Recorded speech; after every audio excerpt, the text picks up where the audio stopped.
Muy buenas tardes a todos. Muchas gracias por venir a acompañarnos en esta que es el sexto encuentro del seminario de discusión teórica del departamento. Hoy tenemos realmente la alegría de tener un exalumno de esta carrera, el licenciado Juan José Rivagrela, que nos va a hablar de la amenaza del crimen organizado en las operaciones de paz, el caso de estabilización de las Naciones Unidas en Haití, la MINUSTAH. Juan José inicia su carrera en el Ministerio de Relaciones Exteriores y se desempeña en la Dirección de Asuntos Multilaterales. Es desde luego licenciado en Relaciones Internacionales de esta universidad y también después obtuvo un Master of Studies in Diplomacy en Oxford University.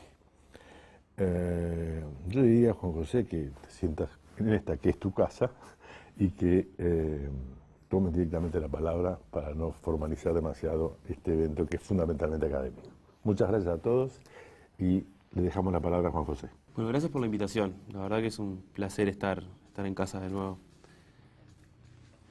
Primero les hago un poco de introducción de cómo terminé estudiando el tema de MINUSTAH, que esa es la tesis que hice como requisito para obtener la maestría en estudios diplomáticos de la Universidad de Oxford, entregada hace unas semanas. Un poco la situación que me llevó a esto fue que desde mi ingreso al servicio exterior he estado trabajando en la Dirección de Asuntos Multilaterales en el marco de la candidatura y luego participación de Uruguay en el Consejo de Seguridad, dentro de lo cual estuve a cargo también fue como lo que sería el desk officer de los temas de operaciones de paz. Para Uruguay los principales, digamos, han sido República Democrática del Congo y República de Haití, por el obvio motivo de que son los países donde tenemos más tropas desplegadas. Un poco en ese marco, a la hora de pensar en qué tema hacer una investigación, me pareció que Haití tenía dos aspectos fundamentales. Uno es que es la única operación de mantenimiento de paz vigente en América Latina, que bueno, acaba de dejar de serlo ahora en abril cuando se replegó como misión, cuando se fueron los militares, y por otro lado es la única operación de paz en la cual la principal amenaza a la paz y seguridad no proviene de grupos armados con un interés político, sino que es más bien de grupos de naturaleza criminal, lo que serían gangs o bases, como le dicen en creol en Haití. Eso hacía que el caso de Haití fuera único. Y ese tema me fue repetido por los diferentes entrevistados para este trabajo, tanto diplomáticos, cascos azules que entrevisté, o académicos de diferentes países que habían estudiado el tema de Haití. Es decir, si tomamos otros ejemplos de operaciones de paz que hay hoy en día, MINUSMA en Mali, por ejemplo, combaten grupos armados mucho más de naturaleza terrorista y motivos más religiosos, como son los del norte de Mali. En el caso de Congo, el M23 en el este, es un grupo con fines claramente políticos. El caso de UNDOF, en la frontera entre Siria e Israel, lo que hace la operación de paz ahí es tratar de controlar un conflicto vigente entre Siria e Israel desde la década del 60 más o menos. Entonces, la misión en Haití tiene una naturaleza completamente diferente por eso, porque los cascos azules que se desplegaban en el terreno se iban a enfrentar a una amenaza principalmente proveniente de grupos armados de naturaleza criminal, lo cual la hace única, y por eso me parecía que valía la pena estudiarla. En ese sentido, el objetivo principal del estudio fue entender cómo puede una amenaza causada por organizaciones criminales dificultar la tarea de protección de civiles de una operación de mantenimiento de la paz como es la de Haití. Para eso, y aprovecho que hay algunos estudiantes que van a tener que hacer tesis de grado, para hacer algunos comentarios metodológicos que me parece que fueron interesantes, que fue, bueno, hubo que ponerle un periodo de tiempo, no se puede estudiar las cosas abiertamente, entonces decidí estudiar entre enero y febrero del 2004, cuando llega la MINUSTAH, hasta finales del 2006, principios del 2007, que es cuando se estabiliza la administración Preval. René Preval fue el primer presidente después de Aristide, electo democráticamente, y de hecho es hasta Martelly, fue el único que había terminado un periodo, el único electo democráticamente que terminó el periodo en Haití, en un país caracterizado por la inestabilidad política, como eso bueno ya es bastante de público conocimiento. Entonces para eso los temas que tuve que estudiar, que enfrentar primero, fue bueno, ¿qué es el concepto de protección de civiles? Que parece como algo natural que hace una operación de mantenimiento de paz, pero no siempre lo hizo la operación de mantenimiento de paz. ¿Por qué lo hace ahora? ¿Por qué no lo hizo antes? ¿Quién ha estudiado el tema? Etcétera. Su evolución en el tiempo. Después, este concepto de protección de civiles tuve que verlo a la luz de cuánto lo amenazaba una organización criminal. Entonces había que estudiar qué son las organizaciones criminales, algo que a veces para los que estudiamos relaciones internacionales es un poco ajeno, porque estamos muy metidos en el mundo de lo político, y una organización que tiene como fin algo que no tiene nada que ver con la política, que es casi como una empresa que opera ilícitamente, salía un poco de la esfera de lo que investigamos siempre. Esos dos temas, protecciones civiles y crimen organizado, había que bajarlos a la realidad haitiana. Entonces había que estudiar un poco la historia contemporánea de Haití. Es para que vean cómo estudiar solo 2 años de análisis de una operación de mantenimiento de paz hace que se ramifiquen y haya que enfocarse en muchas cosas. Por eso mi recomendación a los estudiantes que están haciendo tesis de grado es siempre lo principal es acotar, que Marcos Gaudián y Javier Bonilla lo aclaran siempre en sus talleres. Para eso lo que empecé a ver fue cuáles fueron las primeras acciones que tomó MINUSTAH desde el momento de su despliegue y cómo fueron evolucionando en ese periodo de 2 años. La forma de hacerlo era, bueno, leer qué hacen las Naciones Unidas, lo cual es bastante fácil en la manera de que Naciones Unidas tiene todos sus documentos y sus meeting records, los diarios de sesiones públicos, y se puede ver qué dijo cada diplomático, etc. Estudiando los informes del secretario general sobre Haití, que salen periódicamente, y estudiando todos los documentos oficiales que presentaba el Consejo de Seguridad. Eso también fue con el apoyo de diplomáticos acreditados ante Naciones Unidas en ese periodo para que contaran un poco cómo iba siendo el trasfondo de las negociaciones. Entonces eso permitía contrarrestar la realidad, qué pasaba en el terreno, con entrevistas a los soldados, con los documentos de MINUSTAH que describían la situación en el terreno, y contrastar eso con lo que hacía el Consejo de Seguridad. Para estudiar quiénes son las Naciones Unidas, porque no podemos hablar de las Naciones Unidas como algo general, un grupo que fue importante, en el cual fue importante enfocarse, es el Grupo de Amigos de Haití. El Grupo de Amigos de Haití, del cual Uruguay es parte y que ha presidido en varias ocasiones, es un grupo de países que son principalmente países regionales, Argentina, Chile, Uruguay, algún otro, Estados Unidos por un motivo de cercanía geopolítica, y Francia como la ex potencia colonial y que tiene muchos intereses en Haití también. Esos eran estudiando las posiciones de esos países, era importante, era más fácil entender qué se decidía hacer en Haití. Bien. El primer punto que hay que hacer en una investigación así, que generó algunas dificultades también, es la revisión bibliográfica. Y también nos ayudó a entender por qué era importante la investigación y qué estaba aportando esto. Tras la revisión bibliográfica, logré ver que había una cantidad de temas de protección de civiles, POC, como se dice en muchos lugares, que ya estaban estudiados. Entonces, por ejemplo, Scott Sheran, que era un diplomático y académico neozelandés, había estudiado mucho la influencia que tenía la protección de civiles en el derecho internacional. ¿Hasta cuánto puede hacer una operación de paz? Otros empezaron a estudiar cuántos recursos se le asignaba a la operación de paz cuando tenía tareas de protección de civiles. Que es algo que también es ajeno, porque la protección de civiles es nueva en las operaciones de mantenimiento de paz. Si vemos operaciones de mantenimiento de paz más viejas, como UNIFIL en el sur del Líbano, UNMOGIP en la frontera entre India y Pakistán, que fue la primera de la década del 50, 40, o UNDOF entre Siria y Israel, la que está en Kosovo, la que está en Chipre, son las más viejas. ¿Qué hacía la operación de paz ahí?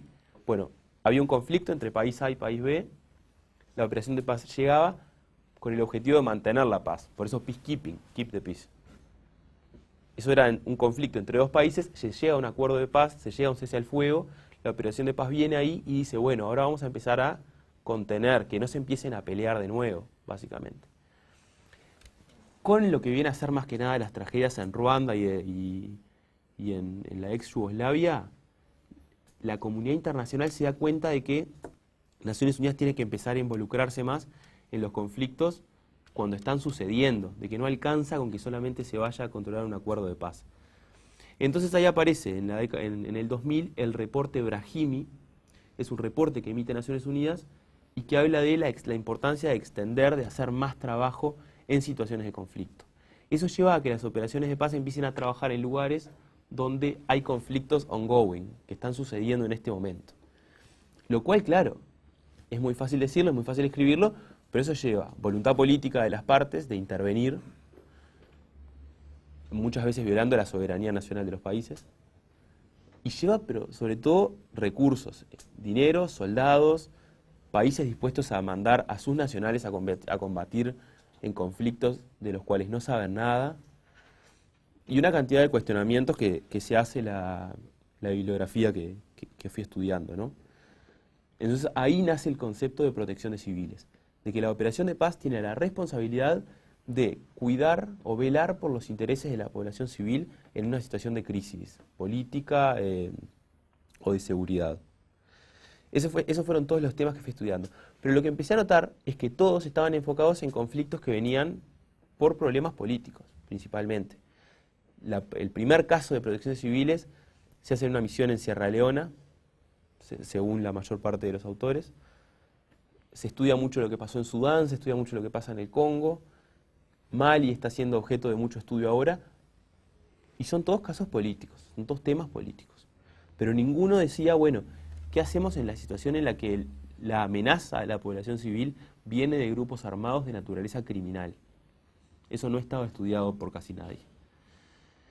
Entonces empezamos a estudiar cuáles eran los principales aspectos de las organizaciones criminales. Federico Varese, un criminólogo italiano de Oxford, ha estudiado mucho y entonces empieza a definir a la organización criminal como una empresa con un nivel de organización determinado, que los criminales sin ese nivel de organización no pueden cometer ciertos delitos. Empiezan a estudiar cuáles son los ambientes más propicios para que aparezcan organizaciones criminales. Hay otros autores que hablan de que países que solían ser un gobierno de dictadura, un gobierno autoritario, y pasan a la democracia, empiezan a romper ciertos vínculos con organizaciones que operaban en la ilegalidad, y esas organizaciones, solas, huérfanas de un gobierno que las sustente, se transforman en organizaciones criminales. Hay muchos autores que estudian el caso de Rusia, por ejemplo, la post-Unión Soviética, porque ven cómo una cantidad de grupos empiezan a operar criminalmente que antes no. Y toda Europa del Este, por ejemplo. Italia, Estados Unidos. Se estudia mucho Estados Unidos en el sentido de que empiezan a operar organizaciones criminales, pero un gobierno fuertemente asentado, que tiene control sobre todo del territorio y de bases democráticas, logra evitar que sigan pululando, digamos. Lo que noté de las organizaciones criminales es que todos los que la estudiaban hablaban del combate a las organizaciones criminales desde el punto de vista de un gobierno nacional. A lo sumo de la coordinación entre varios gobiernos, como puede ser la Interpol, o como pueden ser los casos de fronteras. Peter Andreas, un académico de la Universidad de Brown, habla mucho del control de organizaciones criminales en la frontera de México-Estados Unidos, y lo compara con Polonia y Alemania y con algún otro caso. Pero siempre es intergubernamental, no supranacional. Entonces nadie habla de qué puede hacer una operación de paz o qué puede hacer la ONU para combatir organizaciones criminales en situaciones de amenaza a la paz y seguridad. Tanto es así que de 16 operaciones de mantenimiento de paz que hay hoy en el mundo desplegadas, Haití era la única que lo estaba haciendo, que se estaba enfrentando a esa situación. Ante este contexto y ante la creciente evolución de las operaciones de mantenimiento de paz, que esas 16 han ido agregando cada vez más tareas. Después del informe de Brahimi viene el reporte de Ramos Horta del 2014, que le agrega más tareas a las operaciones de mantenimiento de paz, cuyas reuniones de análisis vienen siguiendo hasta hoy. Han habido algunas incluso en Uruguay. Vemos que este tema no está suficientemente enfocado, no se estudia qué hace una organización criminal para amenazar a la protección de civiles. Por eso la pregunta de investigación es esa, ¿cómo influencia el crimen organizado a las operaciones de mantenimiento de paz en su tarea de protección de civiles en Haití? Y eso es básicamente lo que analiza el trabajo. Voy a explicar un poco ahora cómo se desarrollan las bandas criminales, las organizaciones criminales, porque las bases, las gangs en Haití no son la mafia italiana, no tienen ese nivel de conocimiento que todos conocen. Pero es importante entender por qué son tan importantes en Haití. Para eso, supongo que todos saben que Haití es el primer país que se independiza en América Latina, en 1804, lo cual es bastante paradójico. Todo el siglo XIX en Haití se caracteriza por mucha violencia, por mucho caos, por la falta de un Estado que se encargue de la situación de sus ciudadanos. A principios del siglo XX, Estados Unidos empieza a intervenir fuertemente en Haití, con la doctrina Monroe, hasta más o menos la década del 40. En todo este periodo la inestabilidad sigue en Haití, los presidentes no logran terminar sus mandatos, no existe una fuerza armada como tal, cuesta mucho armarla, y en 1957 asume una figura fundamental para entender la política haitiana, que es François Duvalier, Papa Doc, el hombre que es muy conocido porque estaba metido en la religión del vudú, fuertemente popular en Haití. Asume el gobierno y se transforma en los clásicos latinoamericanos, hombre fuerte a cargo del gobierno haitiano. Gobierna hasta el 71, pero en ese periodo se declara presidente de por vida. Algo que es bastante natural en varios países, en Congo también se hizo. Al ser presidente de por vida, cuando muere, su hijo asume como presidente. Él era François Duvalier, el hijo de Duvalier también se hacía llamar Baby Doc, porque era el hijo de Papa Doc. Se sigue con estos gobiernos, pero lo más grave de la presidencia de Duvalier es que empieza a crear un vínculo entre el gobierno y las organizaciones criminales. Tenía su propio grupo armado que se llamaban los Tonton Macoute, también tristemente conocidos, pero lo más grave es que esta relación con los grupos armados la hace en desmedro de las Fuerzas Armadas haitianas. Empieza a desarmar a la Fuerza Armada haitiana para que el poder militar recaiga completamente en los Tonton Macoute. ¿Por qué hace esto? Principalmente por dos razones. Una, existía el miedo terrible entre los presidentes haitianos de que las Fuerzas Armadas les dieran un golpe de Estado. Entre menos poder tengan, más seguros estamos. Y por otro lado, estos grupos le generaban como una red de inteligencia en el terreno, a los cuales él empoderaba con dinero, con armas, etc., y que podían ir gobernando. Asume su hijo en el 71, y gobierna hasta el 86, pero claro, sin la misma capacidad de liderazgo, es derrocado. Sigue una serie de nuevos presidentes, algunos militares, otros políticos, ninguno se logra consolidar, hasta que en el 91 asume la presidencia Aristide, que, caso interesante, era un cura salesiano. Y al ser un cura salesiano generaba cierta dicotomía con el otro, que era de religión vudú, y la gente veía como, bueno, Aristide es todo lo contrario a Duvalier, vamos a votarlo, vamos a estar tranquilos y contentos. Aristide asume y en lugar de hacer todo lo que no había hecho Duvalier, de buscar instaurar las instituciones, encontrar cierta paz, hace lo mismo pero con otros grupos armados. Se crea su propia organización criminal, lo cual habla claramente de la desconfianza del poder político en las instituciones haitianas. Crea su propia organización criminal, los Chimenières, que vienen como de un antiguo, no sé qué era, una especie de dios pagano de la zona, y hace lo mismo. Grupos jóvenes, sin educación, les da armas, les da poder. Entonces en la zona, más que nada en la parte de Port-au-Prince, lo que serían los Cantegriles, la zona alrededor de Port-au-Prince, ellos eran los que mandaban. Lo cual genera una absoluta ausencia del Estado como lo conocemos nosotros. De un Estado no solo que provea control de seguridad, sino que cobra impuestos, que haga llegar el agua, que haga llegar la medicina. Eso era todo a través de esos brazos armados que tenía el presidente. Ante esta situación, a principios del 2000, Aristide cambia a una agenda mucho más populista que le hace perder cierto apoyo en sus antiguos aliados militares, lo cual lleva a una inestabilidad política nuevamente que hace que en el 2004 termine huyendo a República Centroafricana y cayendo el gobierno.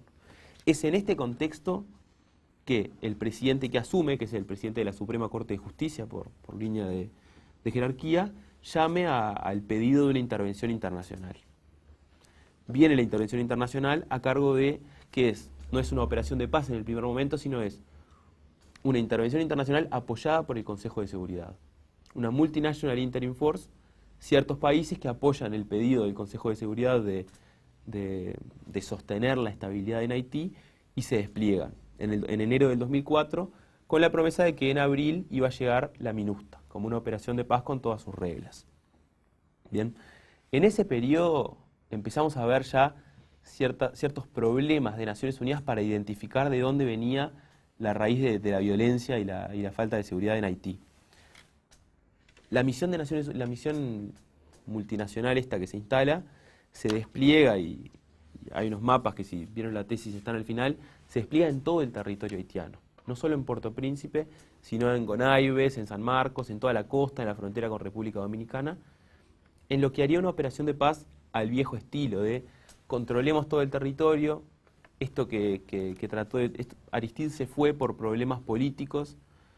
Las bandas armadas que están ahí son bandas con objetivos políticos de derrocar al gobierno. Entonces tratemos de controlarlo y que haya paz política. Lo que no habían entendido en su primer momento es que, si bien las bandas armadas estaban en un fuerte vínculo con los grupos políticos, eran de naturaleza criminal. Entonces, controlando la situación política, no se controlaban las bandas. Las bandas se metieron en los barrios y buscaron la forma de seguir. Cuando estudiamos organizaciones criminales vemos que la organización criminal tiene la capacidad de la retransformación para seguir manteniendo su negocio a flote. Entonces, bueno, no servía que nos apoyara el presidente Aristide, nos vamos a los barrios, nos vamos a Cité Soleil, nos vamos a Bel Air, que eran como los barrios más jodidos de Puerto Príncipe, y sigue funcionando el negocio. Tráfico de drogas, tráfico de personas, prestaban como servicios de seguridad privada a empresarios, etcétera, iban a los puertos a robar, toda esa situación de caos, pero 100% criminal, ¿no? En un contexto claro de ausencia del Estado, que es uno de los puntos que vamos a ver. Eso es con la resolución 1529, que se despliega la primera fuerza en febrero del 2004. La resolución 1542 despliega a MINUSTA como operación de mantenimiento de paz y llama a elecciones, que era fundamental porque Boniface, que era el presidente interino, no podía quedarse por siempre. Llama a elecciones para que asuman en el 2006 en unas elecciones preval. Uno de los diplomáticos entrevistados para esta tesis habla de que él entiende que la MINUSTA o la acción de Naciones Unidas en Haití puede separarse en 3 grandes capítulos. El primer capítulo es desde el despliegue con la aprobación de las 2 resoluciones en febrero y en abril hasta la elección de Preval en el 2006. Desde la elección de Preval en adelante hasta el terremoto del 2010 y desde el terremoto hasta ahora como hace una tarea mucho más humanitaria que de seguridad. Esa descripción de etapas me fue bastante útil para entender que mi problema estaba entre las primeras 2 etapas, en cómo la MINUSTA se da cuenta de dónde viene la amenaza y cómo la empiezan a enfocar. Por eso, cuando en el capítulo 3, que es la parte más importante de la tesis, que se estudia propiamente el impacto del crimen organizado en la protección de civiles, se ven 4 puntos fundamentales. Uno son las amenazas erróneamente concebidas en el momento del primer despliegue, que es lo que hacía referencia al principio, de una amenaza que se entendía de carácter político, pero lo que tenía con la política era una vinculación, pero la naturaleza de la amenaza era criminal. En segundo lugar, la ausencia del Estado y la necesidad de hacer tareas de construcción de capacidades, de capacity building, que es fundamental en estados como en Haití y que es algo que Naciones Unidas ya está haciendo cada vez más. El tercer punto es la naturaleza interconectada de las amenazas, que las gangs, los grupos armados, no operaban solos, sino que estaban vinculados con la sociedad civil, estaban vinculados con ex miembros de la policía, con ex miembros de las Fuerzas Armadas, lo cual hacía muy difícil entender dónde estaba, quién era el malo. Todo eso en un escenario, en un contexto no era una guerra en el campo. Todo eso es en barrios, con callecitas que se van metiendo así, con casas donde puede vivir un miembro del grupo armado, con la familia que no tiene nada que ver, etc. Y el último punto son los problemas de legitimidad que tenía MINUSTA. No se olviden de que Haití es un lugar que es una isla que fue primero colonizada por Francia y luego tuvo mucha intromisión de Estados Unidos, lo cual hace muy difícil que vengan soldados extranjeros de otros países y la población haitiana les tenga más respeto a ellos que a los grupos armados, que parece muy obvio en los papeles, pero no lo es en el terreno. Esos fueron los 4 puntos que hubo que analizar para entender la situación principalmente. Entonces, cuando vamos al, que ya algo lo hablé al principio, el primer punto es la incapacidad que tuvo Naciones Unidas en un primer momento para entender de dónde estaba el problema. ¿Por qué es eso? Por el simple hecho de que los grupos criminales no son como un grupo armado, no son como un ejército, no son Al-Shabaab, no son el Estado Islámico.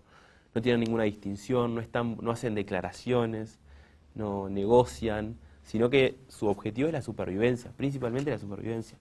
La supervivencia y poder seguir haciendo, sacando dinero de cualquier tipo de actividad que estén haciendo.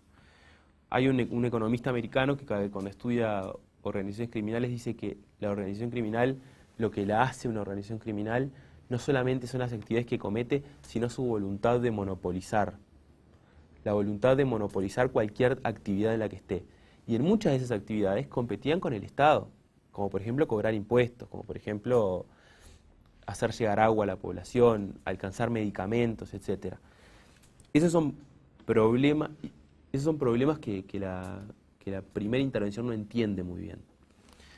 Al desplegarse en todo el terreno, al pensar que tenían que controlar una revuelta política, no entienden que el problema está principalmente en los alrededores de Puerto Príncipe, donde estaban las empresas que las organizaciones criminales robaban, donde estaban los puertos, donde estaban los aeropuertos, donde estaban las personas más pudientes.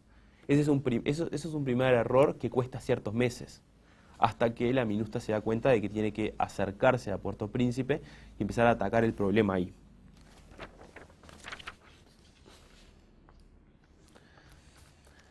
Otro problema que se va viendo también es el primer despliegue se maneja en un sistema que los militares llaman Deterrence Through Presence, como control de la amenaza a través de la presencia, parándose diciendo, bueno, estamos acá para controlar esta situación. Y con fuerzas principalmente militares. En cuanto a cuando opera una organización criminal en un terreno de ciudad, lo que se necesita son policías que hagan tareas de patrullaje, que hagan tareas de conocer quién vive en cada lado, de entender con quién tienen que lidiar en cada situación. Y eso una organización militar que llega para neutralizar un objetivo no lo entiende muy bien. Entonces, cuando se despliega MINUSTA, con el siguiente informe del secretario general, se empiezan a hacer notar esas cosas, el reporte mismo lo va diciendo. Y la MINUSTA, cuando se despliega en abril, empieza a visorar ciertos cambios. El primer cambio, lo primero que ven que tienen que hacer, es trabajar en la construcción de capacidades del Estado haitiano, porque sin un Estado fuerte en el terreno no se puede conseguir nada. Cuando se entrevisté al ex Force Commander de Haití, el Deputy Force Commander, el segundo de la misión, una de las primeras cosas que dijo es, nosotros llegábamos a una zona X de Cité Soleil, que era uno de los barrios más pobres de Puerto Príncipe, limpiábamos de todos los gángsters que habían, de los principales cabecillas y eso, y cuando limpiábamos eso nos dábamos cuenta de que sin esos gángsters el territorio no tenía ningún tipo de organización, porque no había un juez, no había un policía, no había un médico, no había nadie. Entonces había que hacer algo más, y la operación de paz no estaba concebida para hacer eso. La operación de paz no está concebida para suplir al Estado. Y ahí se enfrenta con un claro desafío que es bastante único. Algo se ha visto de eso en el este del Congo, que está muy lejos de la administración central, o en el norte de Mali también, pero este caso es bastante único, porque era en la capital misma, a metros del Palacio Presidencial, que no había presencia del Estado. Entonces Naciones Unidas empieza a trabajar en tareas como, por ejemplo, y eso los soldados uruguayos han sido felizmente conocidos, por hacer canchas de fútbol, trabajar en hospitales, merenderos, etcétera, porque el Estado no estaba. Pero más allá de esas tareas de buena voluntad de los soldados uruguayos, lo que Naciones Unidas empieza a hacer ahí es decir, bueno, traigamos policías para formar a los policías locales. Tratemos de ver qué policía está metido o no en las organizaciones criminales. Tenemos que traer policías que hablen francés, que entiendan el creol, que es la lengua de Haití, y una cantidad de problemas que eran completamente nuevos. Era tratar de ser una muleta, un apoyo al gobierno haitiano que se estaba formando recién en ese momento. Y ahí, en entrevistas con Cascos Azules empecé a ver que hacían cosas como trataban de poner los pocos policías que habían en MINUSTA internacionales, poner uno en cada comisaría, para que enseñaran procesos básicos de un sistema de policía. Trataban de acordar quién cubría cada zona en función del posible peligro con los militares y con los policías. Los militares tuvieron que, un militar entrevistado dijo, tuvimos que desnaturalizar nuestra fuerza, empezar a operar en algunas cosas que los militares no están acostumbrados a operar porque la amenaza era principalmente policial.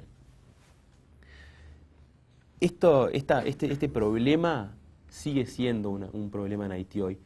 Tal es así que en abril, cuando el Consejo de Seguridad votó replegar la misión, no solo que se venían los uruguayos, sino que la misión se cerraba a MINUSTA, la presencia de Naciones Unidas que va a quedar en Haití a partir de octubre es una nueva misión sin componente militar que se llama MINUJUST, Misión de Naciones Unidas para la Justicia en Haití, y que va a tener un componente policial y un componente judicial. Y es puro capacity building. Solo es asesorar en qué trabajas en los policías, asesorar en qué trabajas en los jueces. No había recursos para pagarle a policías, no había recursos para pagarle a un juez, no había sistema de law enforcement, no había forma de hacer que las leyes se cumplieran en el terreno. Entonces la gente hacía justicia por mano propia, las bandas criminales en función de cuadras veían qué era que se decidía con cada caso. Era una situación de ausencia absoluta del Estado y la Operación de Paz tuvo que enfrentarse a eso y cambiar, repensar cómo actuar. Entonces a largo plazo lo que más se ha trabajado y se sigue trabajando en Haití es ese tema. Pero bueno, más allá de las medidas a largo plazo, a corto plazo también había que hacer cosas diferentes. ¿Por qué? Por lo que había comentado al principio de la naturaleza interconectada de las amenazas. Había que ver quién era un criminal, quién era parte de los grupos que estamos atacando, quién no.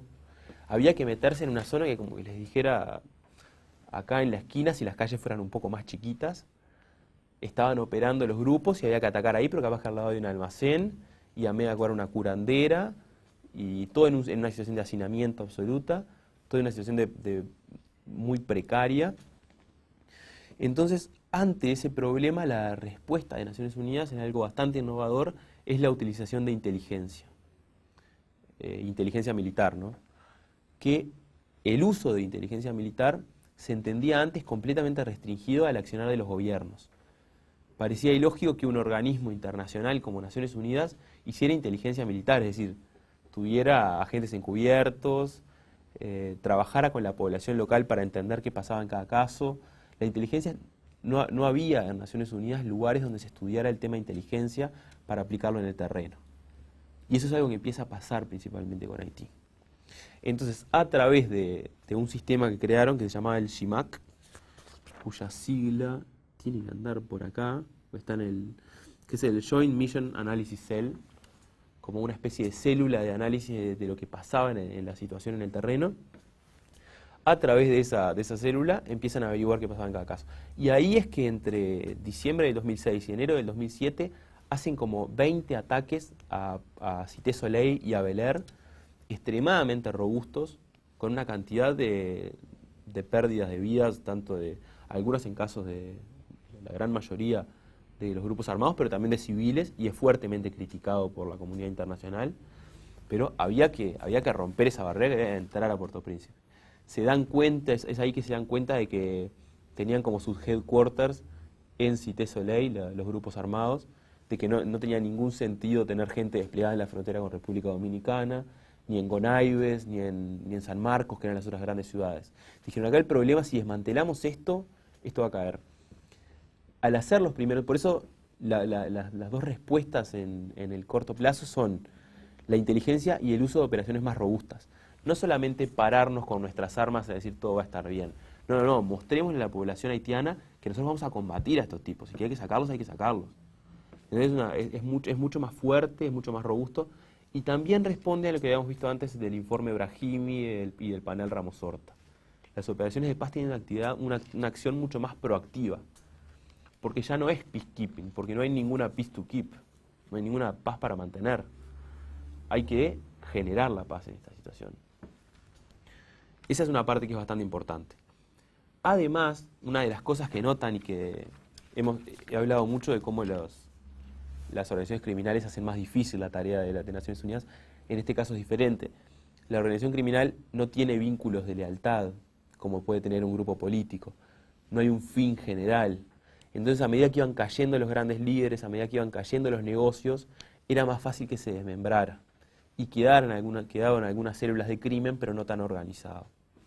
Entonces, esa parte de la respuesta a corto plazo es una parte que Naciones Unidas, con ciertos costos, porque hay costos de vidas humanas que se perdieron, hay cosas que se podrían haber utilizado, que se podrían haber evitado, hay algunos cascos azules y algún diplomático que dice como que era imposible que en esa zona Naciones Unidas no supiera que iban a haber tantos costos de vida humana, como hay cosas que se podían haber evitado.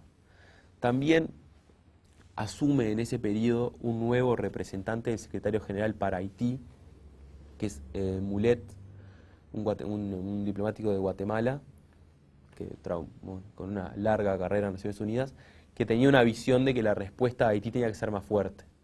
En alguna declaración hasta llegó a decir que los miembros del crimen organizado no podían reinsertarse en la sociedad, ya les habíamos dado demasiado tiempo, había que sacarlos.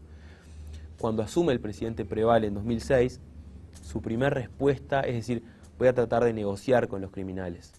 Los lleva al Palacio Presidencial de Haití, hay fotos de los tipos llegando al Palacio Presidencial, lo cual es como muy raro de verlo, porque no eran un grupo político, no tenían un claim político, eran grupos criminales. Y empieza a negociar con ellos. Ve Preval que tras las negociaciones no se sigue recrudeciendo la violencia. Como que las negociaciones habían empoderado un poco a los grupos criminales. Entonces él dice, bueno, basta de negociación, y sale en un discurso presidencial en la televisión diciendo, las bandas tienen que entregar sus armas o están destinadas a morir. Y ahí empieza a tener una actitud mucho más proactiva de entrada a los barrios y eso. Esa parte es bastante importante. Hay muchos autores que han analizado en particular algunas operaciones que hicieron jordanos, peruanos, brasileros en algunos de los barrios, que fueron particularmente robustas para estar operando en eso, en un territorio, como en cualquier barrio de Montevideo.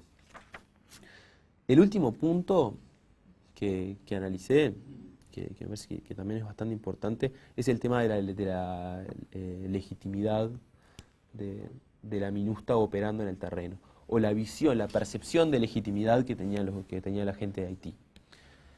Esto va por dos lados.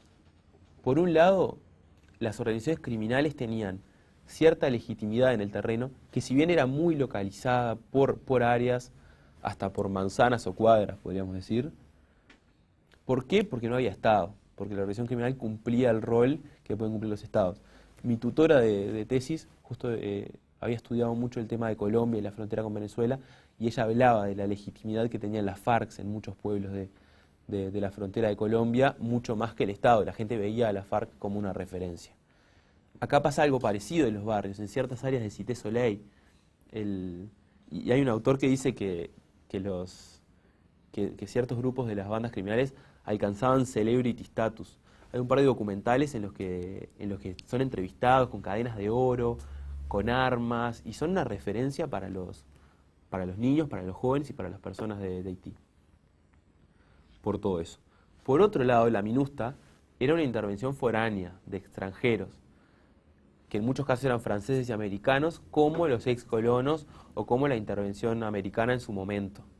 Entonces, una vez que se da cuenta y eso es muy fácil de leer en las resoluciones del Consejo de Seguridad, porque a partir de finales del 2004 las resoluciones empiezan a venir con un párrafo que dice que la misión debería tomar todas las medidas para crear social awareness, reconocimiento social del trabajo que hace MINUSTAH. Eso es lo que dice el Consejo. Bueno, ustedes la misión lo interpreta como pueda según sus recursos, pero que todas las acciones que hacía MINUSTAH tenían que ser como publicadas o promocionadas en el terreno. Y empiezan a aparecer en los reportes del Consejo, del Secretario General en el terreno, que MINUSTAH, por ejemplo, limpiaba escombros en las calles para que pudieran pasar la policía, o ayudado con el alcantarillado, cosas así. que exceden completamente la tarea de una operación de mantenimiento de paz, que es como política, seguridad. Estaban limpiando, haciendo recolección de basura. Pero eso era porque necesitaban que la población los viera como ayudando en el terreno.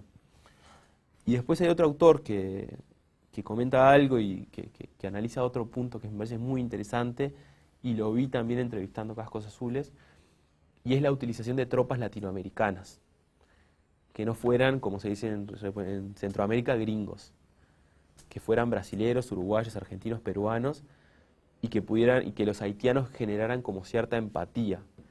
Y muchos Cascos Azules lo reconocen, dicen, no, se acercaban más a nosotros que a los jordanos o a los norteamericanos, etc. Un autor habla de legitimacy transmission belt. Eran como un cinturón que les acercaba legitimidad de la MINUSTA y les permitía trabajar en ese accionar, digamos.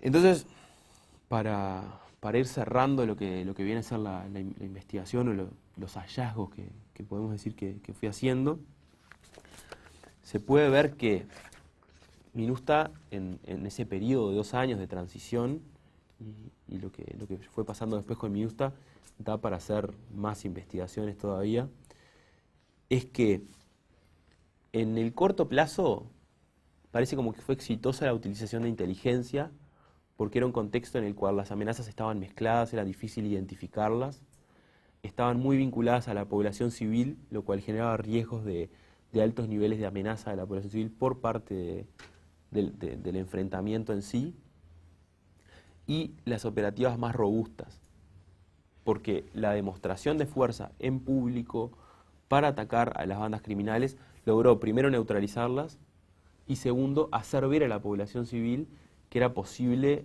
eliminar, que las bandas no eran los que tenían la fuerza, digamos. Claramente el Estado no lo era, la gente pensaba que eran las gangs, entonces mostrar que Naciones Unidas podía implementar la fuerza era fundamental. En segundo lugar, trabajar en capacity building. Eso es algo que es muy difícil hoy decir si ha sido exitoso, porque es un proceso muy largo, la construcción de capacidades del Estado haitiano, que haya un sistema judicial coherente, que se pueda aplicar a través de la policía, que la persona a la que le robaron pueda ir y decir a la policía me robaron una gallina y la policía se encargue de eso, que lo empiece a hacer el Estado y no lo hagan las bandas criminales. Eso es algo que es imposible decir hoy si funcionó y lo vamos a seguir viendo, son procesos muy lentos.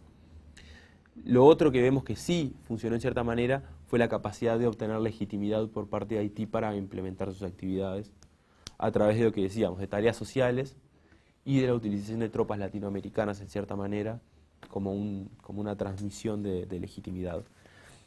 Hay cosas que quedan irresueltas en esta investigación y del trabajo en general de Haití, y es cuando una operación de paz se pone a hacer tareas que serían más de consolidación de la paz que de mantenimiento de la paz, la asignación de recursos por parte de Naciones Unidas es más difícil y excede al mandato a lo que mandata la Carta de Naciones Unidas en el capítulo 7.